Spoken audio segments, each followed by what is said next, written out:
स्वास्थ्य भल रखिबाकू किए बा न चाहे। स्वास्थ्य को भल रखिया पाई लोके बहुत किछि कार्य करुछंती, हेले स्वास्थ्य भल रहु नाही। शरीर रे आहुरी अधिक क्षति हेउछि बरं लाभ हेउ नाही। शरीर रे विभिन्न प्रकार रोग रहिछि, हेले पेट जंत्रणा वर्तमान बेस बढ़ी चलीछि। कारण लोक माने बाहर जिंस अर्थात फास्ट फूड जातीय खाद्य खाई निजर स्वास्थ्य को खराब करुछंती। मार्केट रे जेउ खाद्य मिलुछि सेही सब खाद्य रे अधिक ऑयल थाए एवं मैदा जातीय खाद्य खाइले शरीर बहुत शीघ्र खराब होइथाए।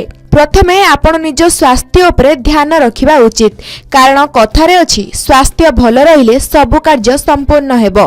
तेणु आपण एथि प्रति ध्यान देबा निहाती जरूरी। लोक माने जानि सुनी निजर स्वास्थ्य को खराब करिबारे लागिछंती।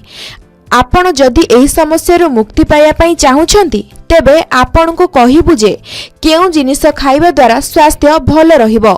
आसंतु जानिबा सेही जिनिस विषय रे। सेही जिनिसर नाम हेउछि कळा लुण एवं हेंगु। एही उभय मिश्रण रे अनेक स्वास्थ्य समस्या दूर होइथाए। आपण माने तो जानिथिबे जे कळा लुण एवं हेंगु को रोसेई रे शामिल करा जाए, किंतु आपण जानिछंती कि सेगुडी को एकाठी खाइबा द्वारा स्वास्थ्य अत्यंत लाभदायक होइथाए। विशेष करी पेट संबंधी समस्या रे एगुड़िक अत्यंत लाभदायक बोली विवेचना करा जाए। सकाळे खाली पेटरे कळा लुण एवं हेंगु पानी पीबा द्वारा अत्यंत लाभ मिलिथाए। आसंतु जानिबा एहाकु खाइबा द्वारा केउ स्वास्थ्य समस्या दूर हेबो। उभय कळा लुण एवं हेंगु पेट संबंधी समस्या मुक्ति देइथाए।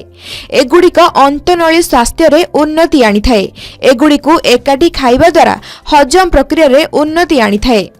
रिपीट, हेंगु एवं कळा लुण व्यवहार मध्य मेटाबॉलिज्म वृद्धि करी ओजन नियंत्रण रे सहाय्य करे। एही खाद्य को आपणक खाद्य रे व्यवहार करी निजर ओजन को कम करि परिबे। जेउ माने ओजन कम करिया पई चाहुछंती तेबे निश्चिंत भाबरे कळा लुण एवं हेंगुर पानी पीबा अभ्यास करंतु। जदि आपण एसिडिटी समस्या रे शिकार हेउछंती तेबे कळा लुण एवं हेंगुर पानी पियंतु। देखिबे एसिडिटी समस्या बहुत शीघ्र दूर हेबो। एही उपादान गुडी करे एंटीऑक्सीडेंट एवं एंटी इन्फ्लेमेटरी भरपूर रहिथाए, जेउ कारणरू एसिडिटी समस्या दूर होइथाए।